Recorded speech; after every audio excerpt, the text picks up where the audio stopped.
All right, welcome to a LinkedIn Live conversation with myself and Carley Marcelle. I'm Bree Miller, and we're here this morning to talk about the idea and concept and beautifulness. I don't even know the beauty of letting go kindly. And, I think I've been introduced to this idea of acceptance and letting go for some time in the personal development realm. But my dear friend and beautiful creative leader, Carley, introduced me to the idea of letting go kindly. And I've just been so stuck on this idea. And I've invited her on to just have a little chit chat about it. Welcome, Carley. Thank you. Let's chit chat. It's one of my favorite topics. I'm so curious, just to start, if you want to give people a little bit of your background quickly, and then talk to me about how this idea of let go kindly came about. Okay, well, real quick, background is very creative. My background is a little bit of everything. I've played a game of puzzle and hopscotch in lots of different universities, lots of different career paths at different points in my life, but overall, really studying the human experience, where the individual experience really meets with the collective experience, and how we tell stories, and whether or not stories are empowering or disempowering, and how to use them in a more spiritually aligned sort of way. So really getting back to our ethics, really getting back to our core, our emotional needs and our spiritual needs, so that we build something that's worth it in the future and not something that makes us all feel empty and depressed. So that is my own personal study. Hi, puppies. And and the letting go kindly has been the work on, really, I thought it was mostly in personal development and helping people to really step into their potential and a better part of themselves. And then it has become more deeply recognized as more typical spiritual work that I didn't even know I was really working in. So it was kind of it just all of a sudden found myself on this path. And in my personal life, it was related to stepping out of a phase of my life that was beautiful. And I think for most people, when they think of what needs to change, so even if we were to look at our larger systems, or in our personal lives, relationships, work, we all know in some way when something's bad. And so bad is easier for us to let go of, or more accurately, push away and get mad at.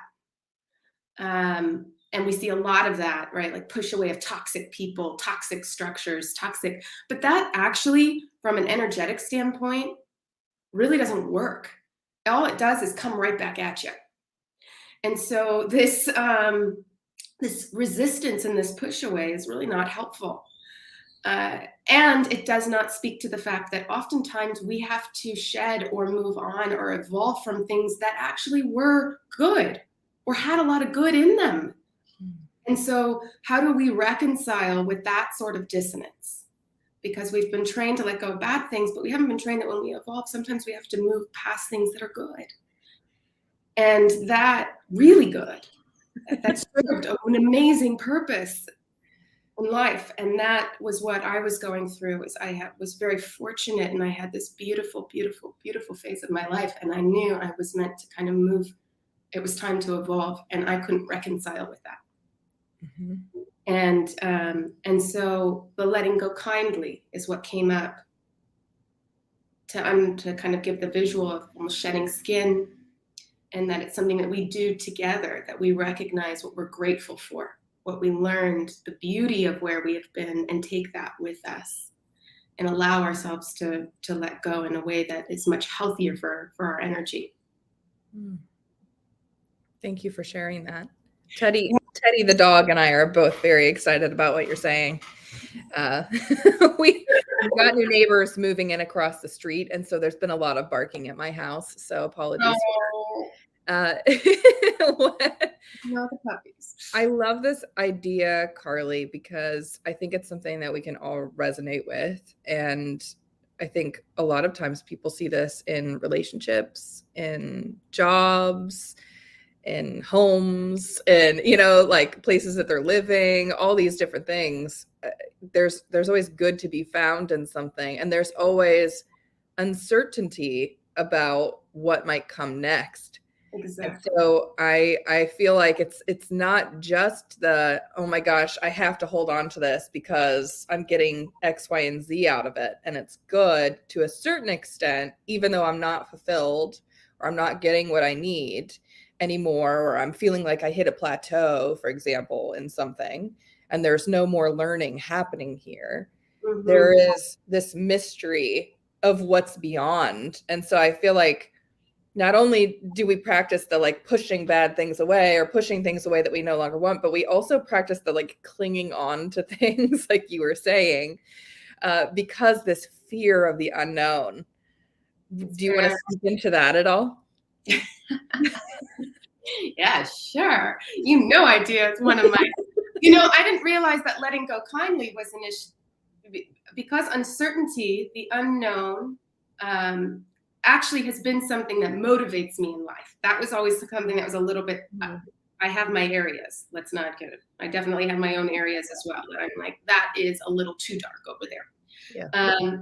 But for the most part, I have always had a very strange relationship with the unknown as an individual. I've always loved it. I'm like, ooh, what's over there? What's on this side? Mm-hmm. And that was another reason that letting go was so interesting, because I had never had something that was so incredible that I had to let go of. I was used to going into the unknown because something on this side wasn't good. I was used to that movement. Well, there's too much pain or there's too much suffering over here. So I'm going to now, I think Tony Robbins is one of the personal development coaches that says people only change things once it gets like they have to hit rock bottom. Yeah. You have to have that much pain before you actually finally do what you need to do to change and have the courage to move into uncertainty or the unknown. And there's a little bit of that, again, collectively happening right now, right? That we have to get to a point. It's unfortunate. I don't believe that's true. I think that as we evolve and our energy evolves, and for individuals that the fact that we have to wait to get to a point of extreme suffering is really, it just is a direct reflection of how scared we are of the unknown. And so if we shift our relationship with the unknown, we will avoid a lot of suffering. Pain is inevitable, suffering is a choice.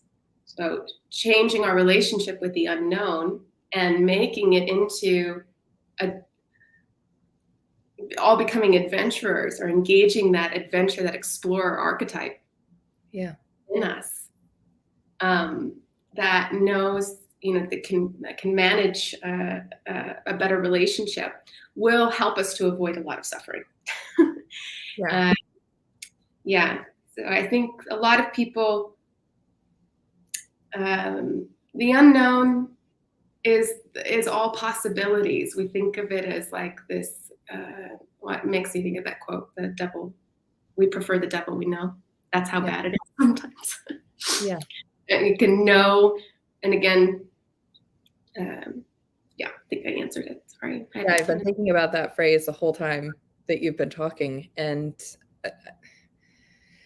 I think this is definitely so true. I feel like I also agree with you. I don't think that we have to hit rock bottom. And I do think it gets easier to have clarity and maybe a level of self-worth that you know yourself more, and you know what's right for you and what isn't right for you, and make more conscious choices around that as you, I think, go along on your personal inner work development journey. I totally agree with you. I think, though, a lot of people that are just kind of like blinders on and going about things and they're not even recognizing that there's all these possibilities, like you were saying. Those are the people that need to be like shaken out of their view of things. So I think it definitely works as an agitator to hit rock bottom or to have this constant agitation going. Like, of course, we're seeing on the collective in many ways too, to shake us all out of our just normal monotony, I feel like, or the feeling like this is just the way it is and I have to deal with it. And Exactly. I can't have anything more or even dream of anything more, but we can. And so, like, what's in the unknown is not just scariness, it's also all of the possibilities, like what you're saying. So talk to me a little bit about how you embrace this idea of the unknown, Carley, and what you would tell a dear friend if they were asking about how do I actually let go kindly? How do I embrace the unknown? How do I step into that? Maybe if I'm feeling a little bit of fear, maybe if I'm like on the edge of making a big decision, what does that look like?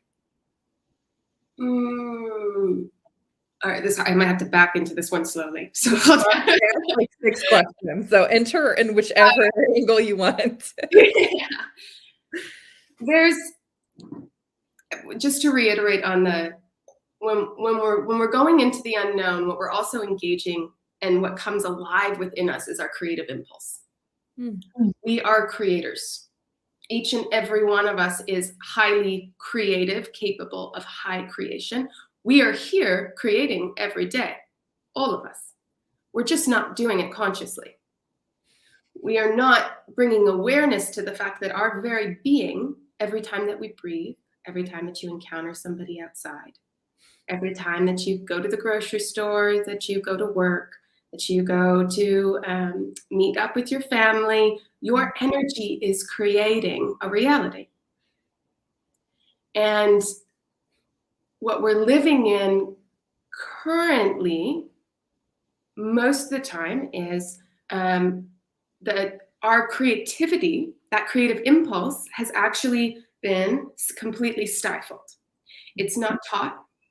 So unless you are someone from a natural personality perspective or how you were raised, in early childhood, unless that creative impulse was really nurtured or really natural, like it is something that's just very forward in your personality, or in your soul, whatever we want to say, all in where that comes from, then you actually have been living in a system, in a world that doesn't want you to be creative. It wants you to follow the rule book. It wants you to read the textbook. It wants you to repeat what the textbook says in the test. Mm-hmm. It wants you to think about things that work according to the system, but do not think outside of it. You will fail, literally. You get the little red check mark on your paper. And your mom gets mad at you. So you want to belong within your social, within the social norms of what is set up for society. And this continues all the way through adulthood. You need to get married, have kids. We all know what kind of the social norm setup is, especially and we have it within different cultures. So we are not given our creative power, but we have it, or we're not made aware of our creative power, but we have it within us all the time. Every single person. So as we come into empowerment and awareness, what we're actually waking up is our creative impulse and what is true to us. And there are 2 ways that creativity is activated. One is from a survival impulse. Creativity is activated when it has a barrier. It has like if I were to throw you, Breean, well, you would get through just fine. If I were to throw you into the middle of an island where there was, one little tree and a little spring and, something else, you got to figure it out. Right. And that is creativity's best teacher. That's when that thing comes alive because you're panicking. That's the unknown saying, whether you like it or not, you're going to figure this out. Or die trying. Or die, yeah. And so that is actually a beautiful, and that happens. And then sometimes we put ourselves in situations subconsciously that will force us into into that unknown territory that's going to activate the creative impulse and make you do what you've been wanting to do your entire life, which is feel alive, which is feel creative. Mm-hmm. Is that why I procrastinate on work projects sometimes? Me too. Oh, me too. Yeah. I'm forcing that fire. It's like before, I can't quite get there. It's not alive. And then it's like, you have 2 hours. Do or die. And you'll get some of your best creative stuff. It's true. Yeah. So that survival impulse is really important, and we actually crave it. We want the unknown. That's the thing, is that we have this weird relationship with it where we're terrified of it. And it's also the only thing that makes us feel alive. Yeah. Which is why we have adrenaline junkies. We've got people jumping off of buildings. You don't need to do that. You can create in your life and engage the uncertainty of life, without necessarily having to do an extreme sport. I mean, you can, that's fun too. But we get that flow feeling when we're in the creative state. The other thing that activates the creative state and the unknown is joy. And inspiration. And as we have a better relationship with it, as we start to activate more of our feminine or our strength and our capability, we start having confidence in our creative capacity and our empowerment, to where we know, I got this. You put me on an island, you put me over here, you take down all of these systems, you do whatever you want. I'll figure it out. And I'm going to enjoy the process, because I know that this makes me feel fulfilled. I know that that's kind of my magic at work, so to speak.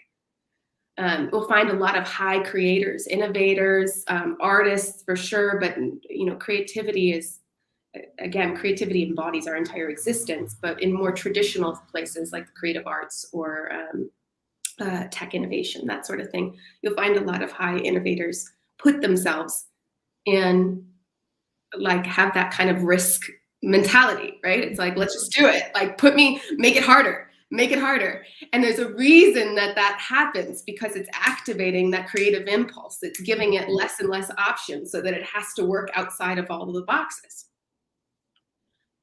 Yeah. So I think that's, when we talk about making a relationship with the unknown, letting go kindly, those are the two things that I always look at. You're going to get pushed into the survival impulse and be terrified of it. But eventually, if you continue to make those decisions and get there, you will start to have enough confidence, not in your mastery to solve the problem the same way over and over again. Yeah. But in being able to solve it differently every time. And that will start to move us into that joy state and that flow. It's so exciting that you can experience all the time. So many things are coming through for me right now. One is just this overwhelming feeling of, we've got this whole system that is basically set up to give us this false promise of safety and security and certainty. They're not actually there, everyone. Newsflash. These things are not actually here. This safety, security, certainty, knowing everything, having all the right answers, science, this and that. Here's what we were proving, the most recent theory. It's newsflash, not actually there. But I feel like we've all kind of bought into that to get that sense of safety and certainty. Yes. Because there's something about that makes us feel like, okay, I'm okay for a second. I can just exist. But at the same time, when we buy into that false promise and kind of buy into this system and structure that we're in that keeps us in a box, it also strips us of all the beautiful things about being a human, like what you're saying. So it's a huge sacrifice kind of to buy into it, to feel like we have this false sense of certainty and safety, but it's really stripping everything from us. It's stripping our inner knowing. It's stripping our creativity, our zest for life, our individuality, all of these things. Exactly. So that feels overwhelming. And the other thing that's coming through for me is I've recently been studying a lot about the nervous system, somatics, and one of the lectures I actually just watched this week talked about how we move from different stages based on what's happening around us and our response. So we'll be in, ventral vagal, where possibilities are open and we can be creative and we have more access to our language and we can make things happen. And we're excited about life and, all of these positive qualities you're talking about. But if some stimulus or something in our world is like messing with our system a little bit, our nervous system reacts, we go into sympathetic, which means we're in that fight or flight. We have a lot less possibilities, a lot less options.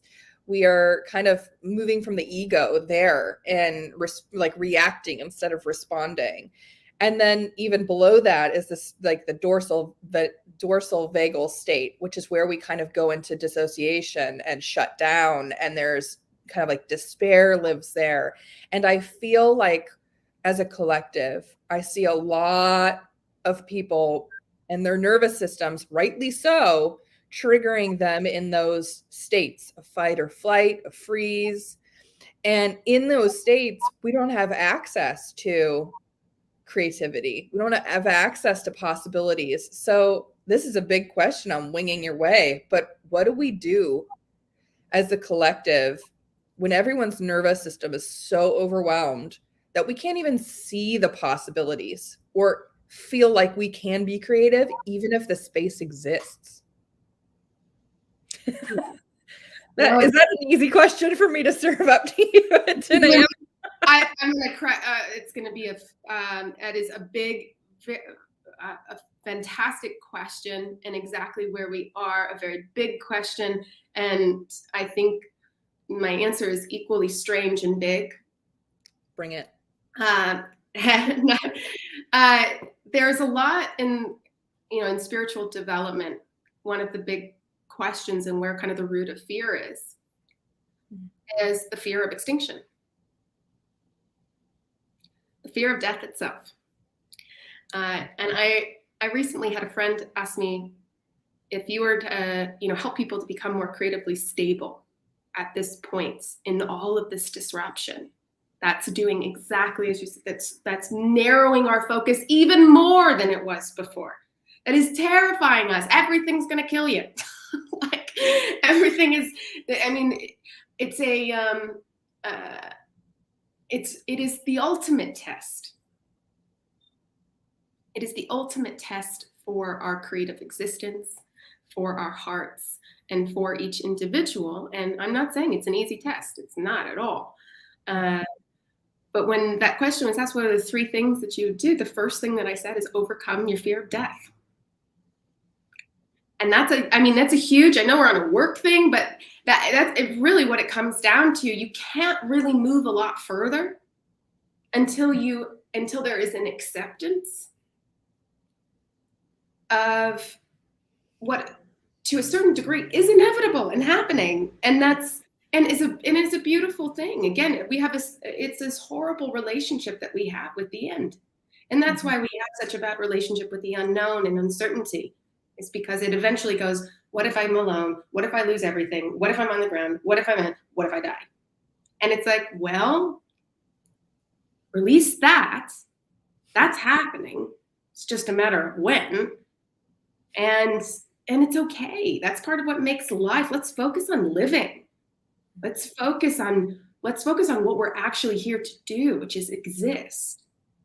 And let the end be the end. So I know it's a big answer, but I think that the first thing is that we have to release what the ultimate fear is. And we don't talk about that. We have a really unhealthy relationship with transformation, which has a beginning and has an end, and has a beginning and has an end. We want things to stay. We want to. That gets us back to that holding and certainty and flexibility. Yeah.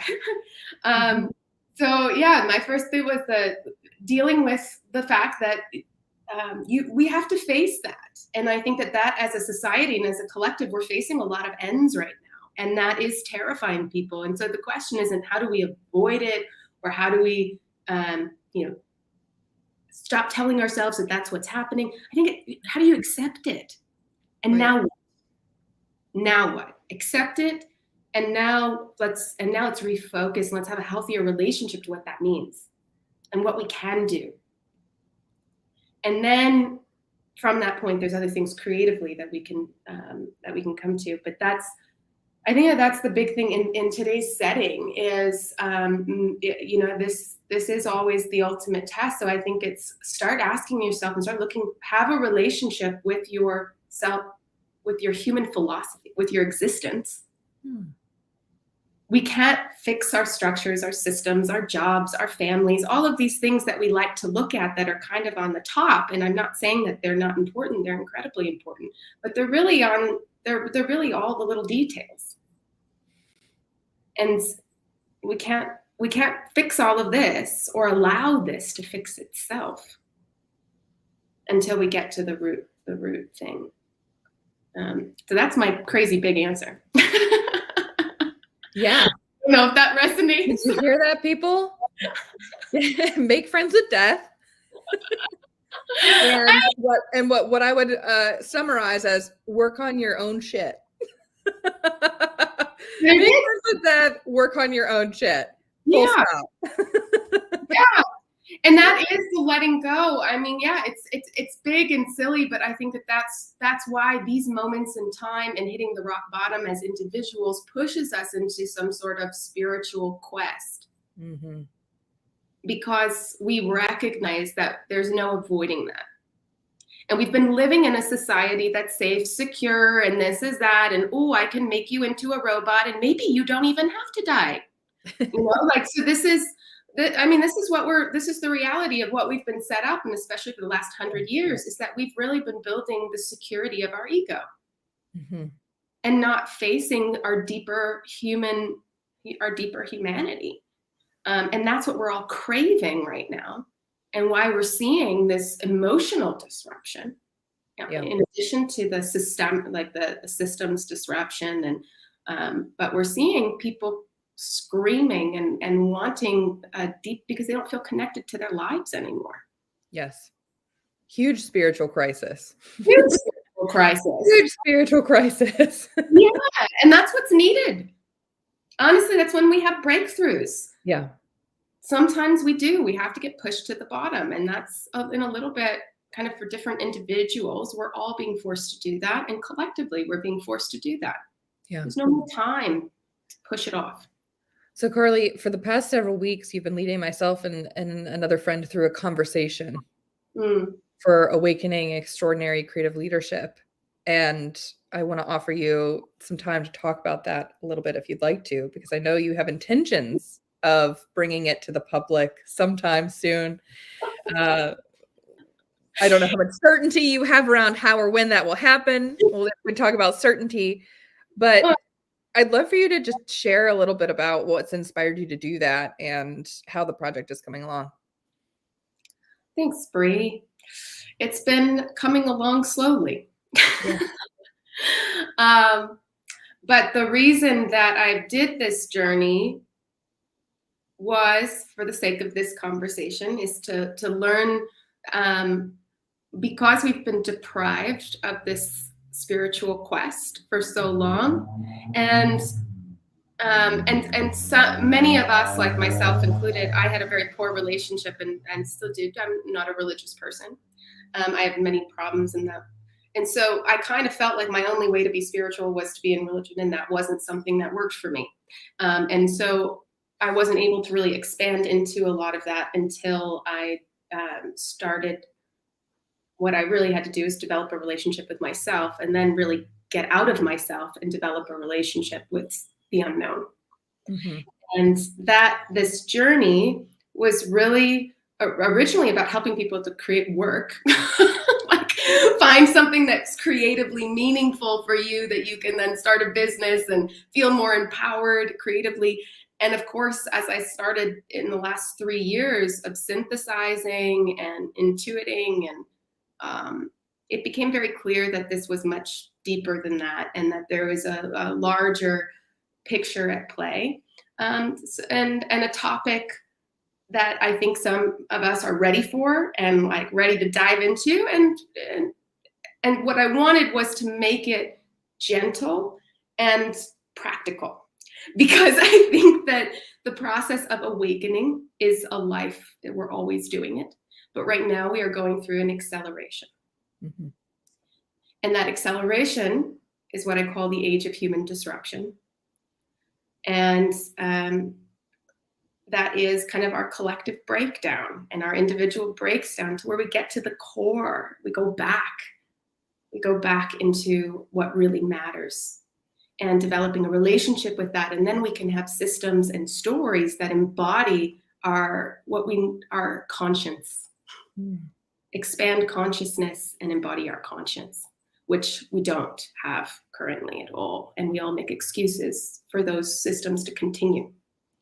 So this journey is really about helping people to understand and a little bit of maybe feel a little bit more oriented to what's happening, because it can be in the moment very confusing. So a little bit of a big picture of what this transformation is, and then to help people to feel as empowered as possible through that disruptive climate as an individual and as part of the collective. Create space for this expanding consciousness, to create space for the next phase of your life, the new paradigm of your life, what really is possible when you engage your creativity, and how to support that, encourage that, empower that in the larger collective as well. So that we all show up as the best leader that we can for ourselves and for others. And I think if we all do that, and it's just a foundation, it's a foundational course so that we can have stronger conversations, more aware conversations. And then on that journey, you kind of can figure out like, oh, I need to work on some trauma wounding, or, I'm ready for my creative exploration, but that's kind of the way that it's set up, is like, here's the big picture and like a little landscape, and then you can kind of figure out where you want to spend more time, what's most helpful on your path. So that was my intention, is to kind of help us this time period is accelerating. And so in the same way, I think we almost need crash courses, right? Where it's like, oh my God, what's happening? What's happening in the world? What's happening in me? But they look very different from what you would think a crash course would look like. I feel like this is another really good kind of side-by-side comparison of like old and new, or existing and what's coming, where most people would think a course would be like, here's everything you need to know. Yeah. And this is not that. This is a self-inquiry or like discovery-based conversation. Exactly. Where, I mean, you're led on a journey, but you're also asked to answer for yourself so many big questions, like the one that I asked you earlier, basically just big questions the whole time. And I think the other thing that is really impactful about it in the way that you structured it is the dual look at both the self and the collective. And so much we either focus on one or the other. Exactly. And I think that answering the big questions from both perspectives was like totally mind expanding for me, and consciousness and conscience expanding for me. So, yeah, I just love the journey. So I'm excited for if and when you bring it and do launch it publicly and offer it to people. I'll be the first person to step in line and say, everybody go do this, because it was a great time. But and I know I've also been doing some things on my own too around helping people reconnect, because I think, if I ask you the question, what do you do to let go kindly? What do you do to get into the unknown? And one of your biggest answers was like, connect to spirituality and actually do that through knowing yourself. Oh my gosh, I can't say enough about that. And I think that's kind of the journey I've been on also. And as a result, have been doing these dance parties and Strange Magic Sundays. And now I'm launching on LinkedIn a weekly show, Tune in 10 on Tuesdays at 10 a.m. to just have a 10-minute like drop in. Either we'll be doing dancing or just get still and quiet for 10 minutes or some kind of meditation or movement, or it'll change every week. But just even creating 10 minutes of time to reconnect with ourselves and in our bodies, I think is one of the first steps we can take toward this journey, especially if we're all in reactivity mode where we're in fight or flight or freeze and we can't see the possibilities yet. I think it's okay if we can't see the possibilities yet. I know it's hard when you're feeling in that reactive mode to have people talk about possibilities and talk about being creative. I think it's hard to hear those things because they're just not even actually possible. So first step is like connect back to yourself, pause, get back in your body, rediscover that connection to spirit inside yourself, and then like be patient on your journey to the unknown. It's not going to be like, oh, tomorrow you get to have a great relationship with the unknown and you are really good at letting go kindly, right? Well, I want to point to one other thing that you're doing that I think is very, very, very important in the in this journey, in this new paradigm, in this new way of being. What we're moving out of from the last 100 years, and probably much longer than that, if we actually really pay attention, is that we've been in, as we've been building the ego state, we've been building the intellectual state. And so everything is highly intellectualized. So we believe that our self-exploration, and that includes our spiritual or creative development, has been put within the container of being like all brain obsessed, all mind obsessed. Mm-hmm. And creativity and spirituality, and so much is actually in our body. And so these exercises and these new ways of exploring, everyone's very comfortable with, reading the book, or if we even do that these days, or but going to a typical class, like let me memorize, let my intellect and my ego get so excited by everything that it's learning, but nothing is being integrated. Nothing is actually being made to feel uncomfortable, and nothing is actually being released from the body. So your dance, like the dance movement, everything, people are breath work, exercises, take an acting class, like get physical. And I think that is something that you've been very accurate. And I know you're an incredibly intelligent person that's very mind oriented as well.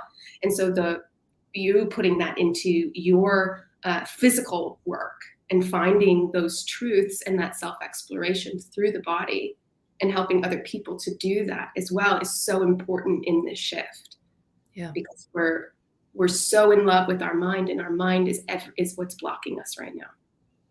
Yeah. I mean, up until a couple of years ago, I considered myself to be this disembodied head that just floated around. And this body that I had was just this annoyance and burden that I had to like shovel some coal into every once in a while and take care of and bathe, and it's just annoying. Now I recognize that it's the access for everything.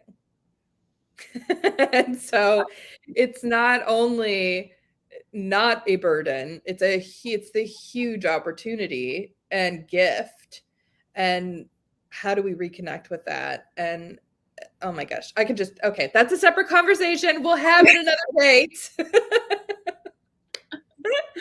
But this has been so amazing, Carley. Thank you for coming on and talking about Let Go Kindly. I know I stole that theme and used it for Strange Magic Sundays last week, and it resonated so much with everyone that came, and we had such a great time letting go. And it's just been so useful to keep in the back of my mind just daily, honestly, Let Go Kindly.